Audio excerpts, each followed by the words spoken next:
17 months. That's how long the triplets were on bottles. And now, here we are in August 2025, and it's all finally over. Howie, please cue the music. Just kidding.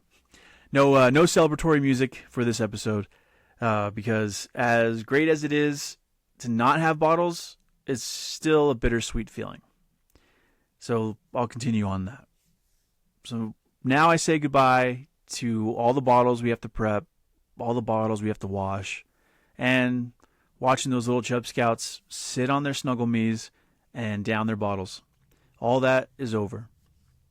When we brought them home from the NICU, we were doing at least 24 bottles a day, minimum. It was constant. Wash, dry, prep, repeat. Honestly, that was probably one of the hardest parts of having triplets, just the sheer amount of bottle duty. And that was just from my perspective as dad. For Elizabeth, add in the pumping on top of it, because she had to constantly pump in the beginning. Like I mentioned before, every 2 hours she was pumping to get her supply up, to make sure, we had enough breast milk for all the girls.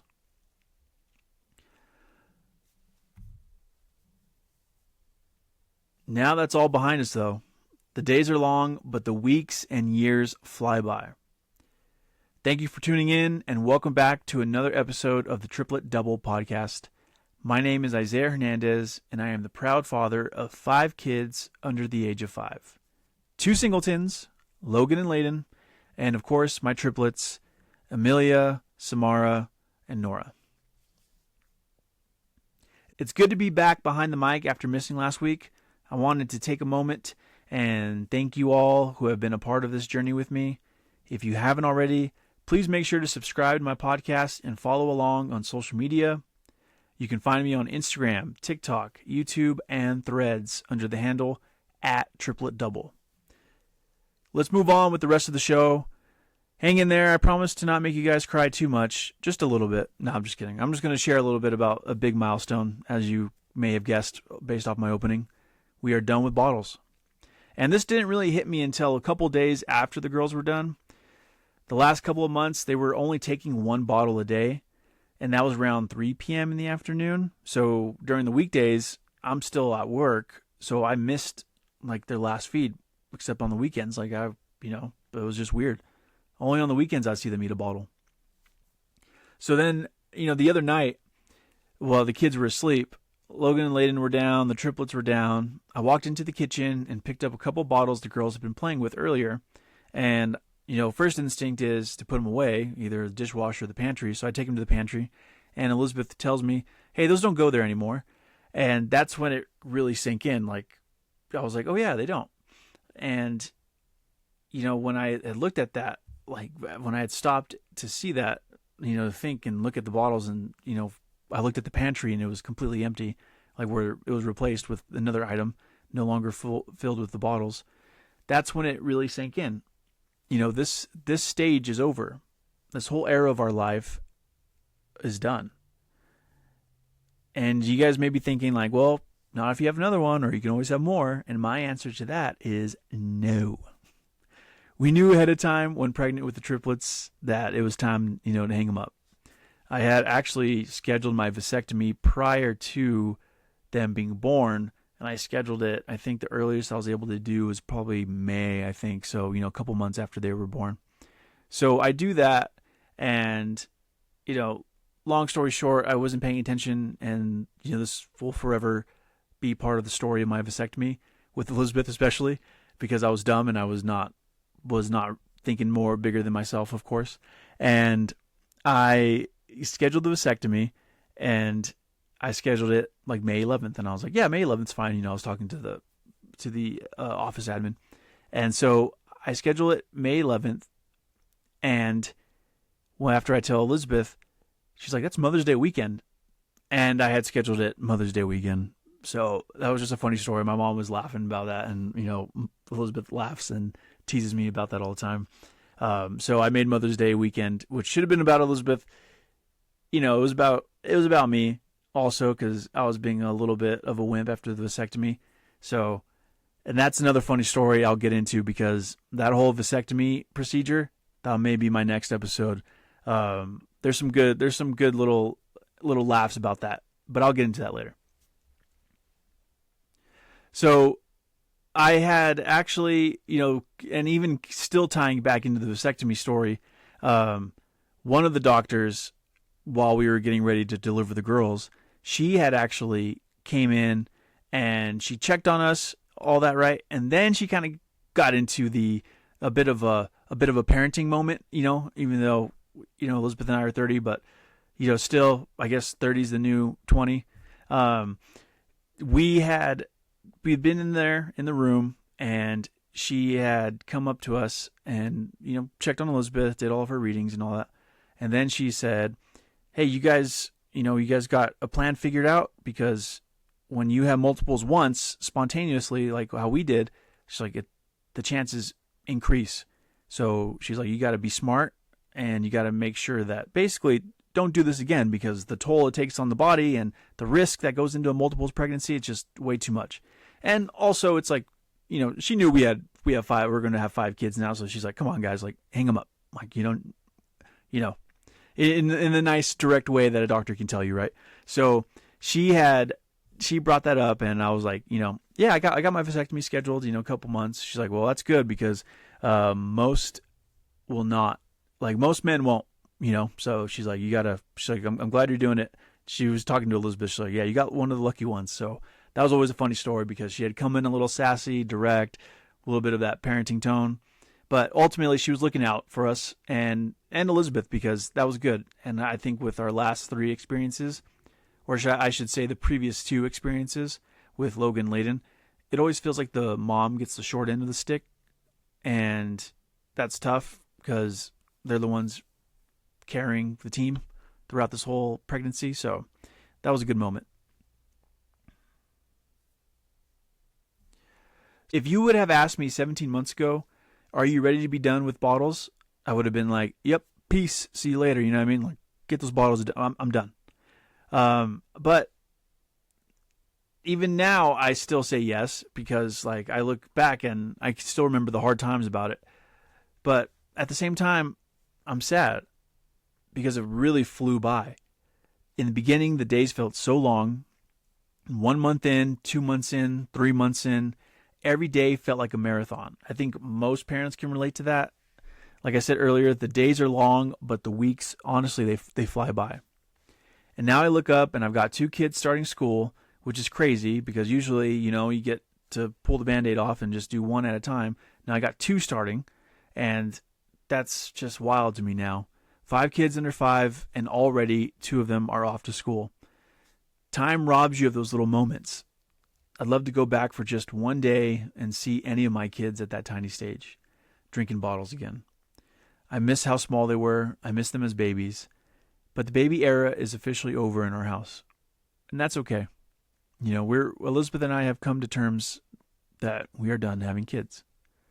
So thinking back with Logan, we had to wake him every 2 to 3 hours to feed him. Now, remember I mentioned this earlier, but he was underweight, about 5 pounds, 14 ounces.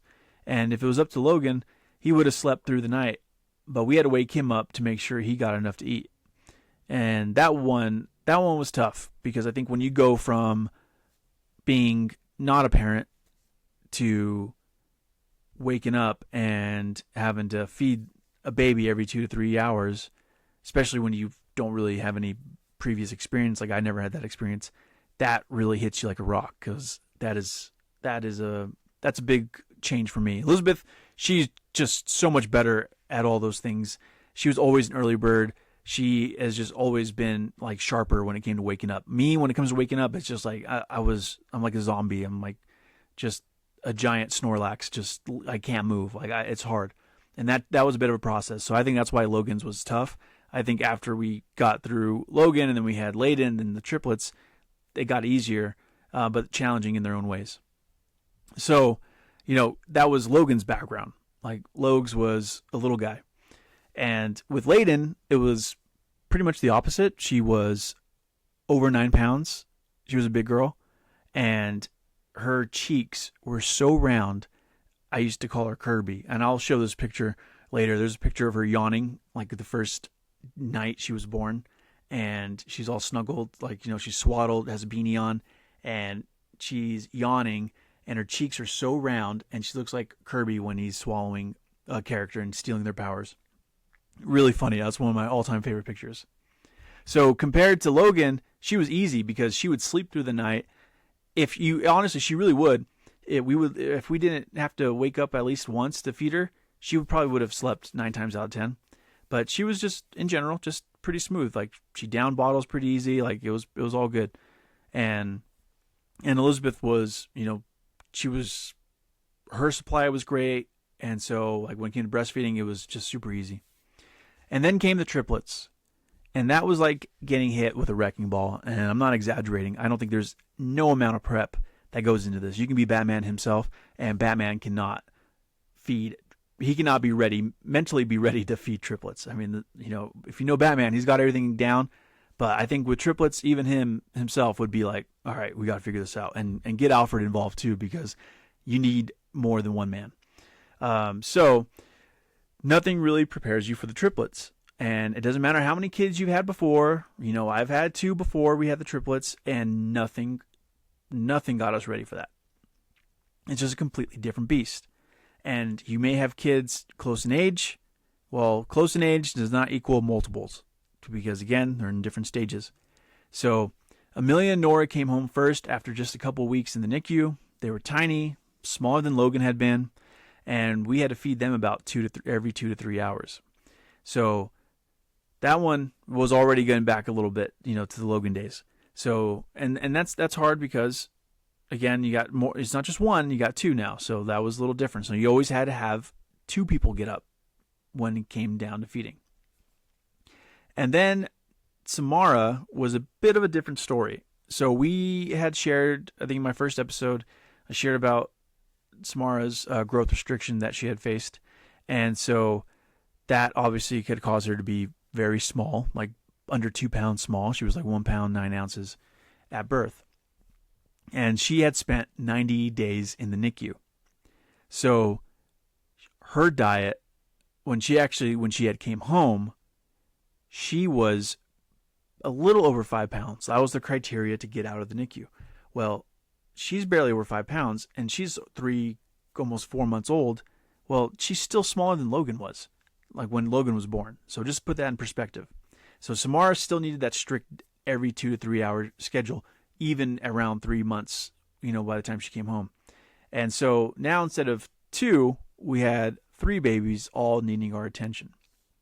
And like I mentioned on another episode too, we had done the Snuggle Me Loungers that had allowed us to feed more than one. So the Snuggle Me Loungers, great investment if you're having multiples. And if you also want to look at anything else about multiples, like for must-haves, go back to my episode a couple of weeks ago. I did one about must-haves. So check that out. So the nights were the toughest. And if I remember right, we'd feed at 11. Then again, around 1:30 or 2. And then I think the last feeding of that night stretch was 5 in the morning. And I might be a little foggy on this, and honestly, probably need to get Elizabeth to, correct me, because she'll know for sure. But might be a little, like I said, I'm a little foggy on that. It was a while ago. And regardless, though, it felt nonstop. I mean, we were having to feed every 2 to 3 hours around the clock. So it was busy. And that's where support saved us. My mother-in-law was very clutch in coming in to stay with us because she did not live with us at the time. And so she came and she stayed with us even before the triplets were born to help us, get ready, because we knew that with the triplets that they could have came any moment because it was such a high risk, and we were getting monitored every week with an ultrasound. So she had stayed with us for a couple months before and helped us really, get ready, get the house ready, helped with the kids, with Logan and Layden. And then with the girls' feedings, she had helped us because, I was able to do shifts with her, and she had just been another resource. Because if you don't have that resource, it can be done. 2 parents alone can do it, but it's brutal. So having support is the difference between just surviving and actually making it through somewhat sane. So whether you have 1 kid or multiple, try to get the family help involved, at a respectable level, to where you're not taking advantage of them, they're not taking advantage of you, you know what I mean. So do it at a respectable level and make sure you guys are on the same page about it, because if you're not, that's where it can get messy. But luckily, we were all on the same page for the most part, and we got it, we survived. We made it. So shout out to Darla Layden. Thank you. So parenting is always tough, but the reward is worth it. You get out what you put in, and when I look back, even though those nights were long and exhausting, I wouldn't trade them. Now, standing here at the end of the bottle stage, I realize how much I'll miss it. The bonding, the routine, even the frustration. It's part of our story. And I know some of you listening are in the thick of it right now, washing bottles, dragging yourself up at 2 a.m. for another feed. You're tired, you're wondering when it ends, and I promise it does. And when it does, you'll look back and realize how fast it went. So that's today's episode. A milestone I wanted to share with you all. 17 months of bottles, and now we are done. Howie, I need that applause sound, please. I don't have a Howie yet, but trust me, once I keep this podcast up, I will hire my own Howie, okay? That will happen. So if you're listening and you're in that early stage, hang in there. Take pictures, make memories, because one day you'll put that last bottle away and realize that stage is gone forever. Thank you for being on this journey with me. This is the Triplet Double podcast. I'm Isaiah Hernandez, dad of 5 under 5. If you have any questions, want to see any topics covered in future episodes, make sure to email me at Isaiah, ISAIAH, @tripletdouble.com. Don't forget to subscribe to wherever you listen to your podcast at. Follow me on social media at Triplet Double, like I mentioned before, Instagram, TikTok, Threads, YouTube. You can find me there. Follow me on all those accounts for any updates. Thank you again for the support. Until next time, appreciate the stage you're in, even when it's hard, because it doesn't last forever.